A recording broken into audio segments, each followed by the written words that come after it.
On est très heureux de vous accueillir aujourd'hui à l'occasion de journée d'hommage à Catherine Lacombe, qui nous malheureusement quitté en juin cette année. Et donc, le programme de la journée est devant vos yeux, normalement, sur les tables. On va commencer donc, cette journée par André, qui va parcourir la carrière scientifique de Catherine. Puis on va voir Daniel qui va parler de Biop. Et puis, par la demande de la famille, je vais faire cette introduction à la journée scientifique. C'est une tour grand public, plus ou moins, à la demande de la famille de Catherine. Je vais essayer de mettre le cadre et puis après on part pour la journée scientifique, ça sera plutôt, je pense, en anglais comme les orateurs veulent. Juste une pointe technique qu'on va enregistrer toute la journée et le micro, il est au centre de la salle. Du coup, s'il y a des bruits dans la salle, ça va capter aussi, pas que le orateur. Donc, voilà.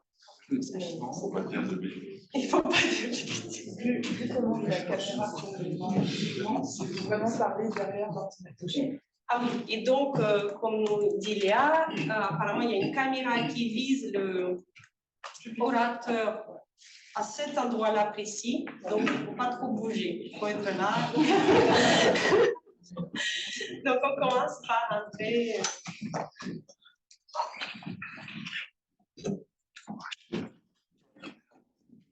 Normalement, la situation devrait être différente. C'est Catherine qui devrait faire une conférence sur tout ce que j'ai fait, en souvenir de moi, mais bon, les circonstances ont voulu que ça soit là. Donc, bon, je demande pas mal d'indulgence parce que ça fait 20 ans que j'ai pris ma retraite, donc beaucoup des choses dont je vais parler sont un peu éloignées.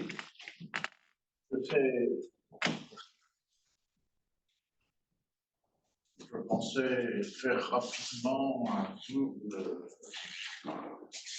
l'œuvre scientifique de Catherine, mais quand j'ai regardé un peu en détail, je me suis aperçu que ça prendrait plus d'une journée. Donc, j'ai restreint un peu, je vais parler que de quelques choses qu'elle a fait. Et avant de commencer, je voudrais situer un peu le contexte historique. Et bon, ce sont des choses à laquelle vous êtes peut-être déjà bien familier. C'est l'histoire du groupe de radioastronomie spatiale qui est passé, qui s'est transformé. Donc, je vais passer assez rapidement là-dessus. Tout a commencé par la radioastronomie au sol développée par Jean Steinberg et un certain nombre de ses collègues sur la proposition de Tim Rocard. Et puis après, sur la suggestion de Denis d'étudier le rayonnement galactique aux basses fréquences, ça réclamait des moyens spatiaux. Et petit à petit, on s'est transformé en radioastronomie spatiale. Et donc, en 1966, dans ce groupe de radioastronomie spatiale, on a créé un groupe de physique théorique des plasmas en appui aux futures expériences embarquées. Et puis, bon, moi, je ne vais pas résister à la tentation de parler de 68 en passant. Et ça, c'est une phrase que j'ai tirée du rapport d'activité de 68-69, non, 67-68. Donc, ça rappellera peut-être des souvenirs plus anciens.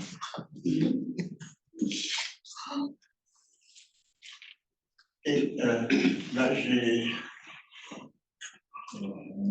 j'ai rappelé un peu le témoignage de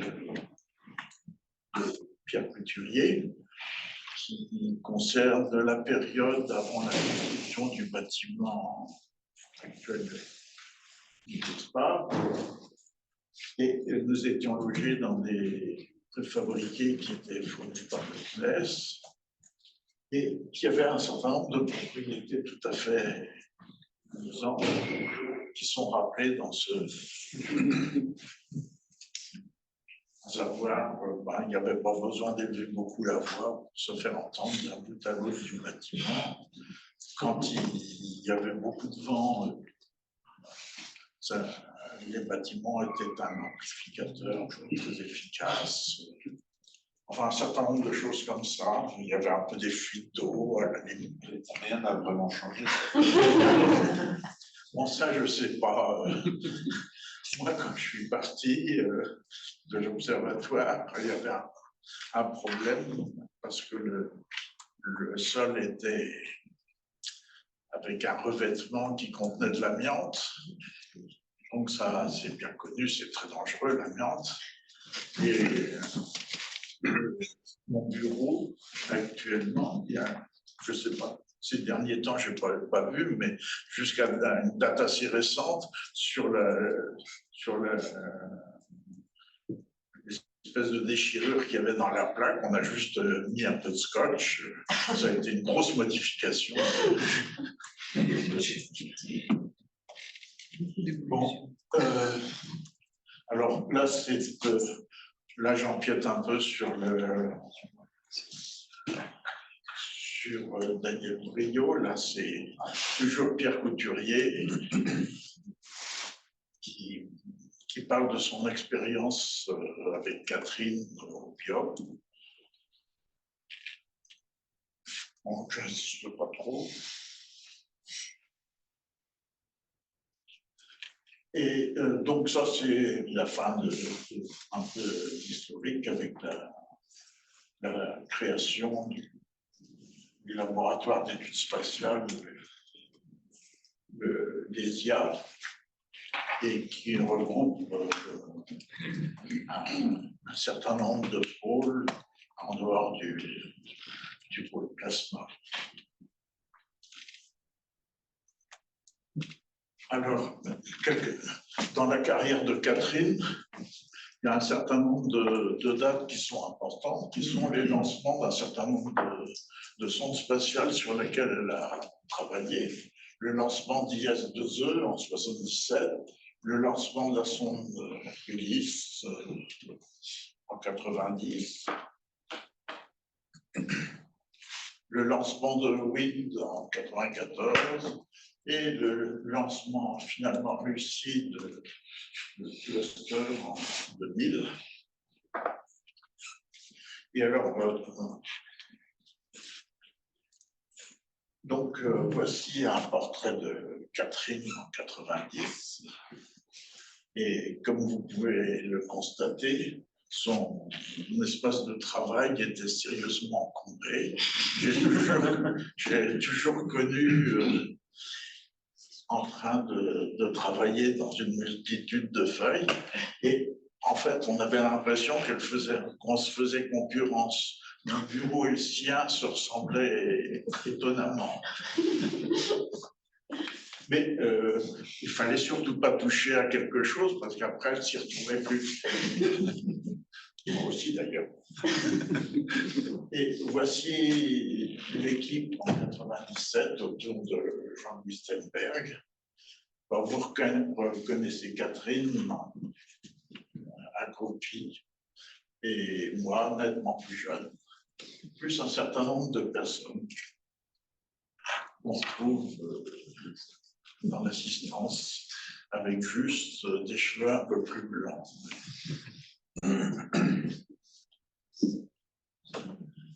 Donc, la carrière de Catherine, on peut,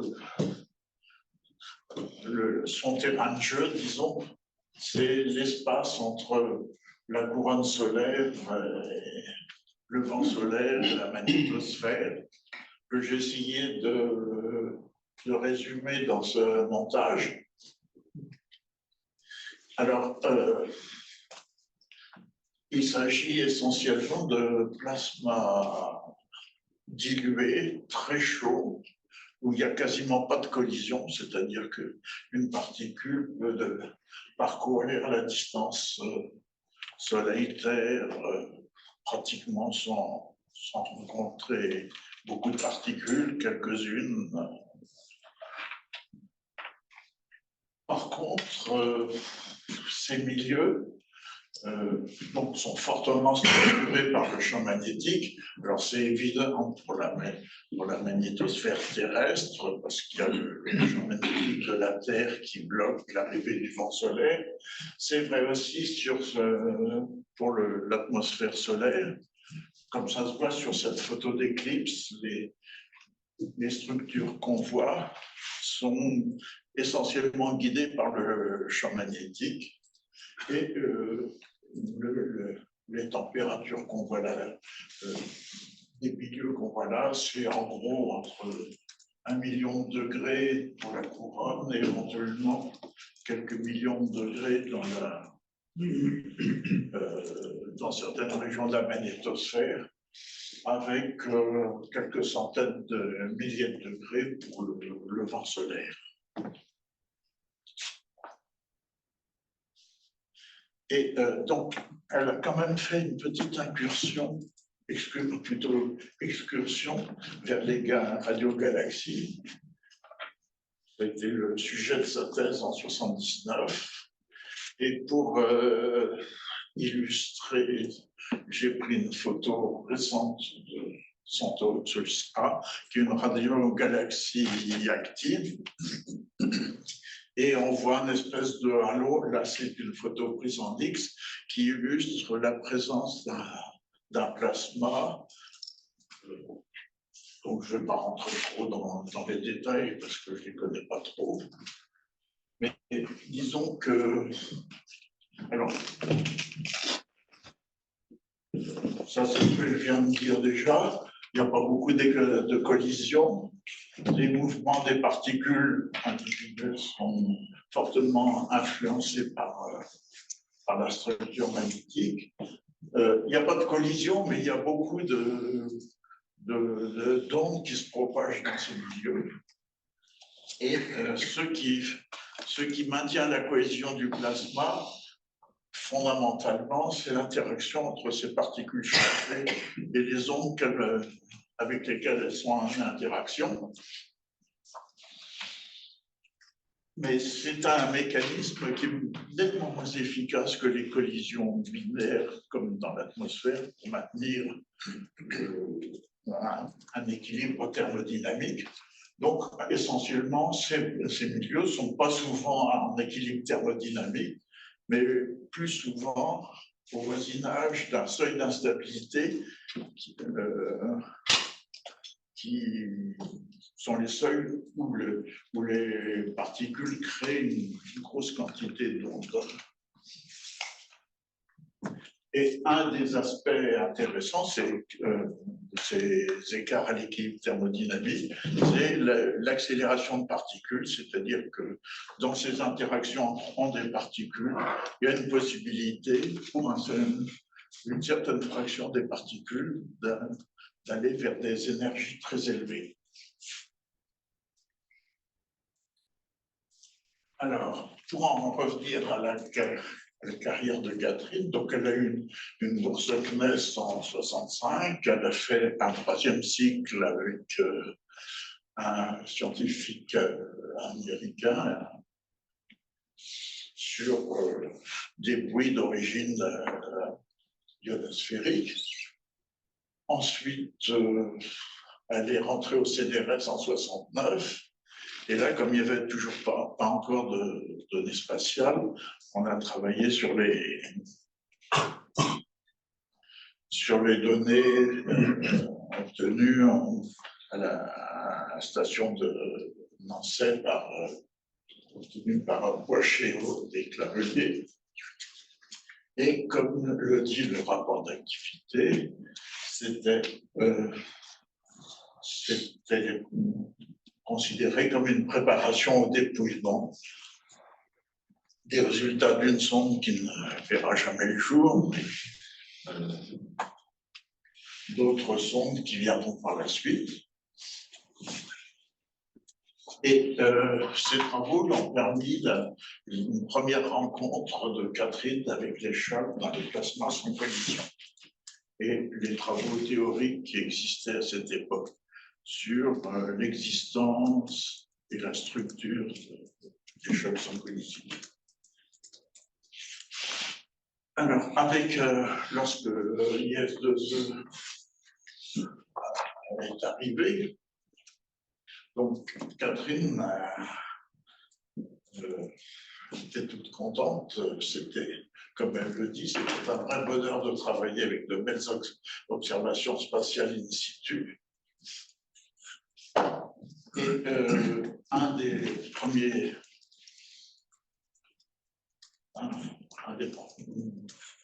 une des premières observations analysées, ça a été la traversée de l'onde de choc de la Terre. Et là, ce qui est montré, c'est le profil du champ magnétique au moment de cette traversée. On voit le champ magnétique du vent solaire vers la gauche, et puis le profil du champ magnétique dans la magnétosphère avec une forte montée de l'amplitude. Et donc, la mission IS-2E, à ce moment-là, était formée de deux sondes, et on voit le décalage de temps entre les traversées et la similitude des profils entre les deux sondes. Alors, en fait, c'était un travail en collaboration avec des scientifiques de la NASA. Donc, le chef, c'était Jack Scudder. Et ça a été, un moment assez sportif parce qu'on a fait une synthèse des données de 10 instruments qui mesuraient les champs électromagnétiques et les données plasma. Et ce qui a été fait, c'est essayer d'établir le meilleur référentiel dans lequel le choc était stationnaire, mesurer la dérive des électrons par rapport aux protons. Alors pourquoi faire ça? C'est parce que ça donne le courant électrique. La structure du courant électrique détermine le saut de champ magnétique. Et ce qu'on a pu voir, c'est que cette dérive des électrons était essentiellement perpendiculaire au champ magnétique dans la rampe, c'est-à-dire que le courant électrique était parallèle au plan de la rampe. Et par contre, en avant du choc, ce courant était plutôt parallèle au champ magnétique. Et la conclusion de ce travail, ça a été que, alors je reviens un petit peu avant, je vais les trois.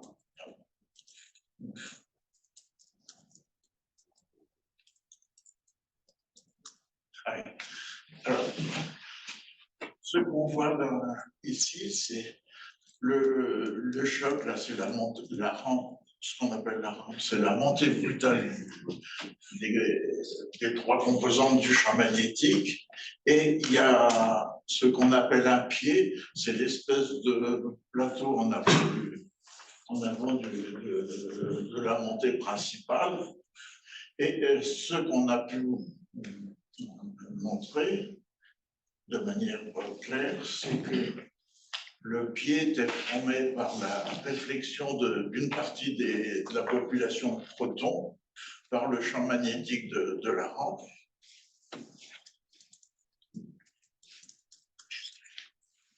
Et vous constatez qu'après la première rampe,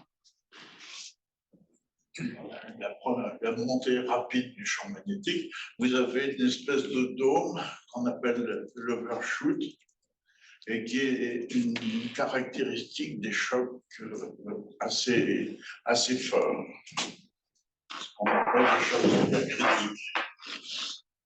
Et donc, en fait, ce qu'on voit, c'est que dans le pied, dans cette espèce de précurseur des fronts magnétiques, il y a une partie des protons incidents qui sont réfléchis par le champ magnétique de la rampe et qui remontent, qui se mettent à tourner autour du champ magnétique. Dans la rampe, il y a une autre partie de ces électrons qui sont plus ou moins thermalisés, qui contribuent en fait au saut de pression entre le vent solaire et la magnétosphère. Et en aval, on a une thermalisation de ces mouvements giratoires des protons.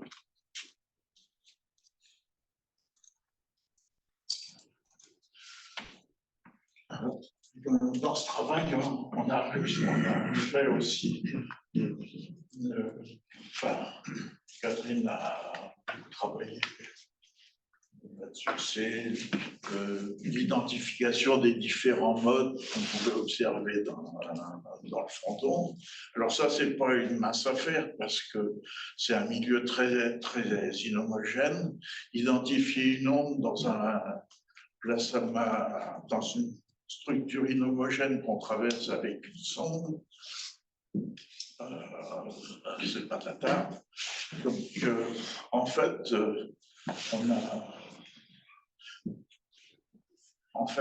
on avait commencé à utiliser quelque chose qui ressemblait à une transformation d'ondelette, mais sans savoir que ça existait. Mais ça marchait pas mal. Et donc, là, c'est un peu technique, mais ce que j'ai remarqué en regardant assez rapidement la littérature, c'est qu'en fait, les modes qu'on avait identifiés sont toujours d'actualité. Et en particulier, là, j'ai trouvé une référence de 2020 qui reprend un peu la même philosophie de traitement.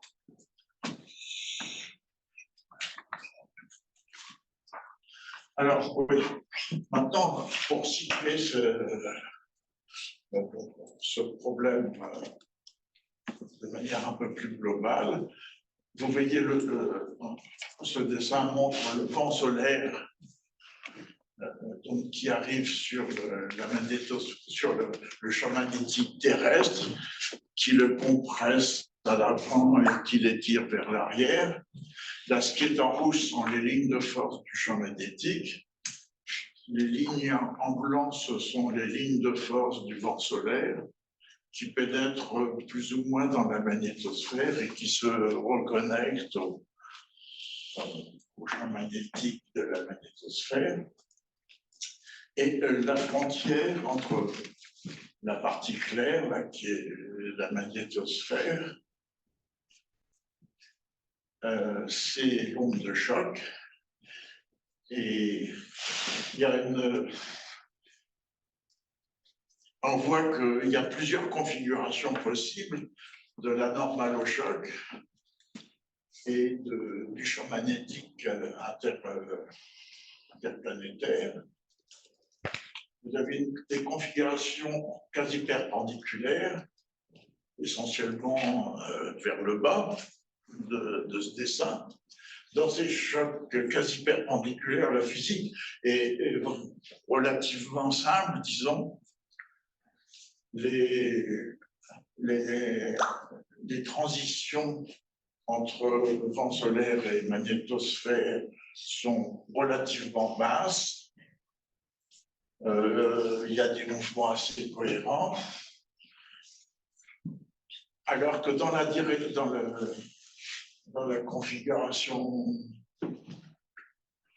quasi parallèle, où la normale est plus ou moins parallèle au champ magnétique, comme dans la partie supérieure de ce diagramme, on a une physique extrêmement complexe avec des reformations,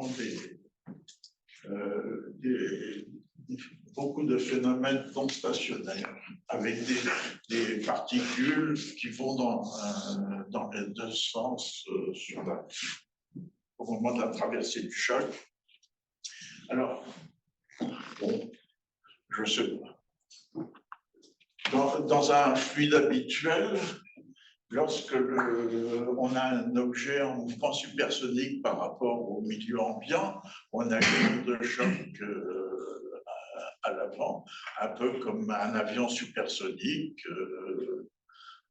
Il y a une onde de choc, c'est le fameux bang qu'on entend lorsque les avions traversent le mur du son. Et dans ce problème, les collisions jouent un rôle considérable pour permettre une transition, disons, simple entre le fluide de repos et le fluide derrière l'onde de choc. Bon, dans un plasma sans collision, il n'y a pas de collision, d'après la définition. Qu'est-ce qui peut bien se passer? Et en fait, comme je le disais tout à l'heure, c'est la réflexion d'une partie des particules incidentes qui permet la transition. Et du coup, donc, il y a une interaction complexe entre les particules incidentes. Donc, alors, l'essentiel des connaissances qu'on a sur les chocs proviennent des données spatiales, parce que c'est très difficile à faire dans les plasmas, de laboratoire. On voit qu'il y a un certain nombre d'articles qui visiblement commencent à apparaître sur le sujet. Et nous avons dans la salle une personne qui connaît le sujet beaucoup mieux que moi maintenant. Et ce que je voulais juste montrer, c'est que ce problème est un problème astrophysique important. On trouve des ondes de choc un peu partout. Il y a quelques petites fantaisies qui sont ici. En particulier, autour des étoiles jeunes en mouvement par rapport au milieu dans lequel elles se déplacent. Par exemple, dans la nébuleuse d'Orion, là, vous avez un magnifique exemple avec quelque chose qui ressemble beaucoup à l'onde de choc de la Terre. Ou alors une étoile brillante aussi. Et la forme, c'est assez intéressant, visiblement, on montre que ça montre que l'étoile se déplace vers le nord d'après la forme de l'onde de choc qu'elle crée.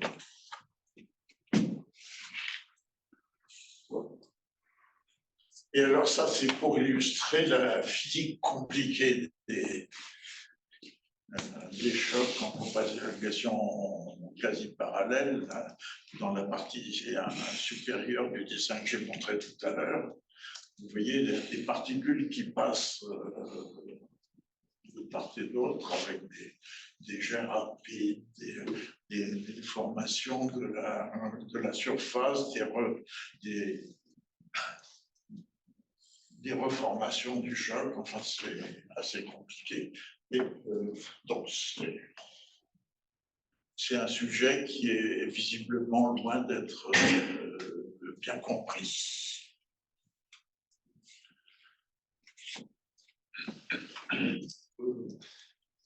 Alors, il est hors de question que, comme je le disais tout à l'heure, que je détaille toute la carrière scientifique de Catherine. Je voulais juste insister sur un deuxième point. C'est que derrière l'onde de choc, là dont on parlait, il y a une région qui contient le plasma qui est passé à travers le choc, donc qui est relativement plus haute densité, avec un champ magnétique plus fort et extrêmement turbulent. Le fait que le champ magnétique soit plus élevé et la densité plus élevée fait que les fréquences caractéristiques du plasma commencent à rentrer dans les capacités de résolution des instruments qui sont à bord des sondes spatiales. Du coup, on peut commencer à analyser le spectre à très hautes fréquences. Alors, dans la première partie ici, ce que je montre, c'est l'intensité, enfin, c'est la puissance spectrale des fluctuations du champ magnétique, c'est-à-dire l'intensité au carré de ces fluctuations de champ magnétique par bande de fréquence. Et elles ont, comme dans le vent solaire, elles ont un spectre relativement caractéristique, avec une première partie, donc qui sont les grandes échelles d'énergie, avec un spectre qui est en 1 sur F, et une partie qui ressemble un spectre de Kolmogorov, en gros jusqu'aux échelles caractéristiques de la dynamique des ions. Et en dessous, on a un spectre un peu plus pentu, avec donc quelque chose comme un F à la puissance -3, pas tout à fait, mais presque, mais avec des indices spectraux qui sont assez variables. Bon, à côté, il y a des fluctuations de densité. Donc ça, c'est un spectre qui est commun, grosso modo, à tous les plasmas turbulents astrophysiques qu'on observe dans le vent solaire, dans la magnétogène. Alors, l'apport nouveau, c'est sur cluster l'utilisation de l'instrument STAFF qui permet d'avoir le champ magnétique, le spectre des fluctuations magnétiques et aussi électriques à nettement plus haute fréquence, qui permet d'aller au-delà de ce qui était observé avant, qui s'arrêtait grosso modo aux échelles ioniques, caractéristiques du mouvement des ions. Là, on arrivait jusqu'aux échelles caractéristiques du mouvement des électrons. Et alors, c'est ce qui est montré dans ce diagramme. Dans la partie supérieure, on a le spectre, la partie en F, puissance -2,8, qui était la partie haute fréquence du spectre précédent. Et puis après, on a un spectre, nettement plus pentu.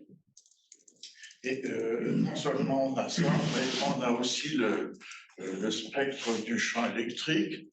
Alors, dans la partie basse fréquence, les deux spectres, moyennant les normalisations adéquates, sont à peu près communs, tandis qu'ils commencent à différer essentiellement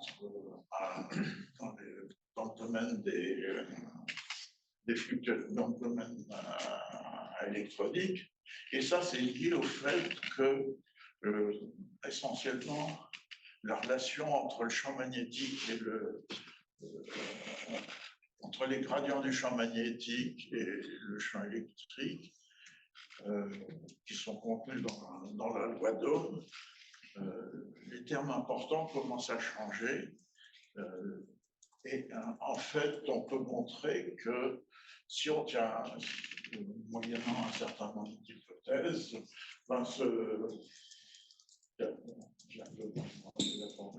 c'est que le rapport entre les fluctuations de champ magnétique et les fluctuations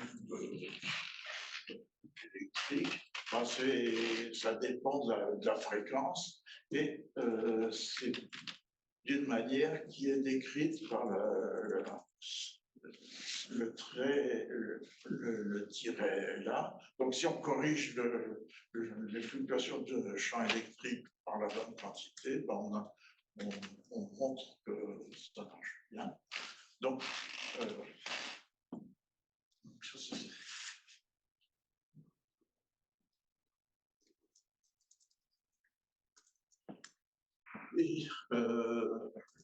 l'autre contribution importante de Catherine, c'est de montrer que ces fluctuations, en fait, on pourrait montrer qu'elles étaient fortement anisotropes et que non seulement qu'elles étaient anisotropes, mais que la fréquence qu'on mesurait était essentiellement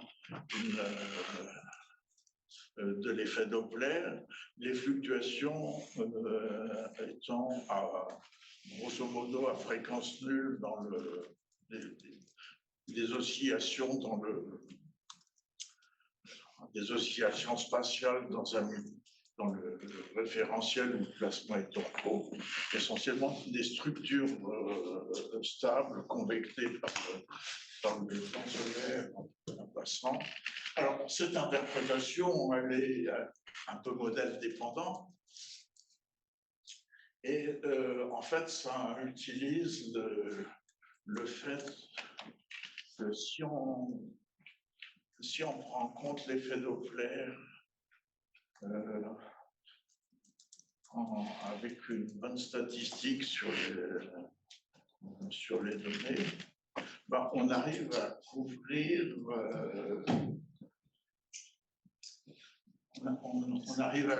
le domaine de fréquence de manière efficace, et on peut montrer que les données sont consistantes avec un modèle fortement anisotrope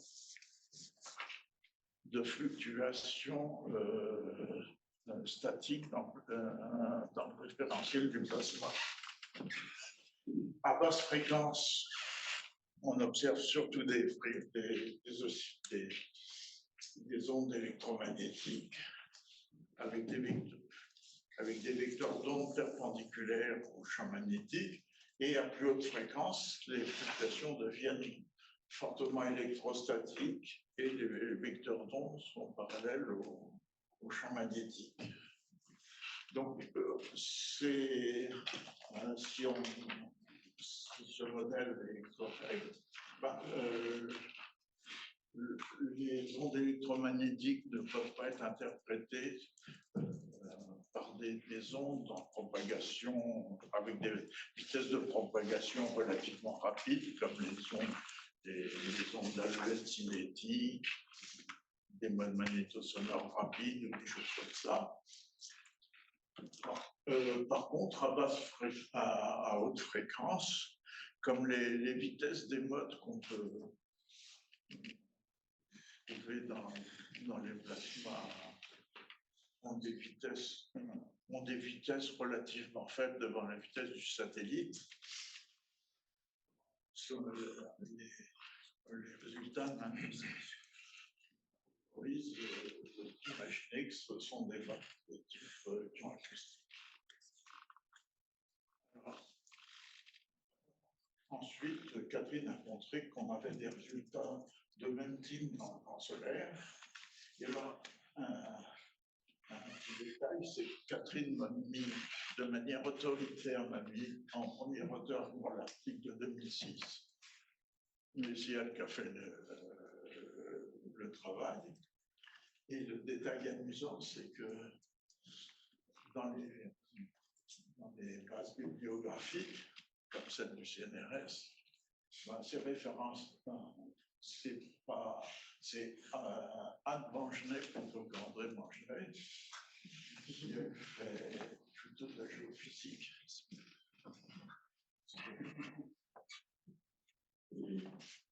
Mais bon, le travail est essentiellement celui de Catherine. Et comme je le disais, ça n'est qu'un échantillon. Et peut-être que maintenant, elle connaît la réponse à la fameuse question. Si je rencontre Dieu, pardon, plus depuis que ça, quand je rencontrerai Dieu, je lui demanderai deux questions. Celle qui nous intéresse, c'est pourquoi il y a de la turbulence. Je crois que je vais m'arrêter là.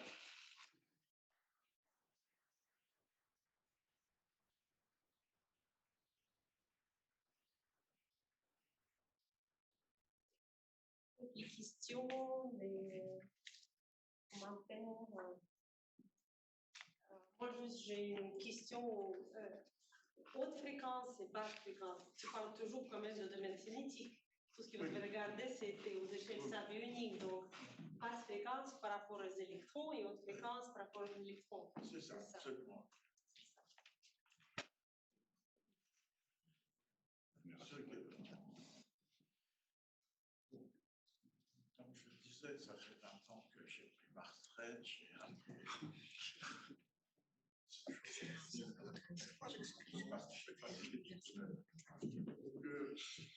J'ai regardé, je n'imaginais pas que ça prendrait autant de temps. Le travail qu'elle fait, c'est considérable. Je me suis aussi penché sur la question, est-ce que c'est toujours d'actualité? J'ai été stupéfait aussi de voir que, par exemple, les travaux sur les radiogalaxies, c'est tout à fait encore